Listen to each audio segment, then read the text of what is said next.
उद्यद्भानुसहस्रकोटिसदृशां केयूरहारोज्ज्वलां बिम्बोष्ठीं स्मितदन्तपङ्क्तिरुचिरां पीताम्बरालङ्कृतां विष्णुब्रह्मसुरेन्द्रसेवितपदां तत्त्वस्वरूपां शिवां मीनाक्षीं प्रणतोऽस्मि सन्ततमहं कारुण्यवारां निधिम् मुक्ताहारलसत्किरीटरुचिरां पूर्णेन्दुवक्त्रप्रभां सिञ्चन्नूपुरकिङ्किणीमणिधरां पद्मप्रभाभासुरां सर्वाभीष्टफलप्रदां गिरिसुतां वाणीरमासेविताम् मीनाक्षीं प्रणतोऽस्मि सन्ततमहं कारुण्यवारां निधिम्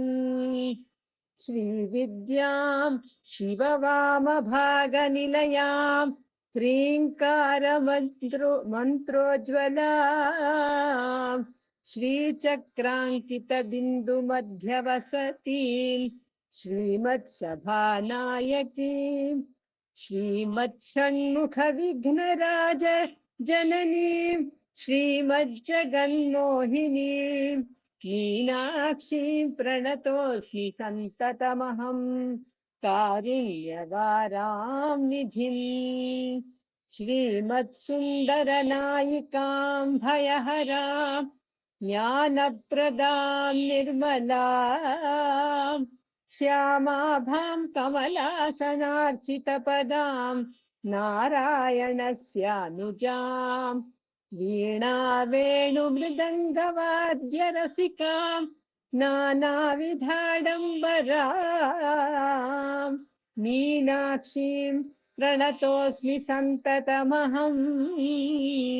कारुण्यवारां निधिम् नानायोगिमुनीन्द्रहृन्निवसतीं नानार्थसिद्धिप्रदां नानापुष्पविराजिताङ्घ्रियुगळां नारायणेनार्चितां नादब्रह्ममयीं परात्परतरां नानार्थतत्त्वात्मिकां मीनाक्षीं प्रणतोऽस्मि सन्ततमहं कारुण्यवारां निधिम्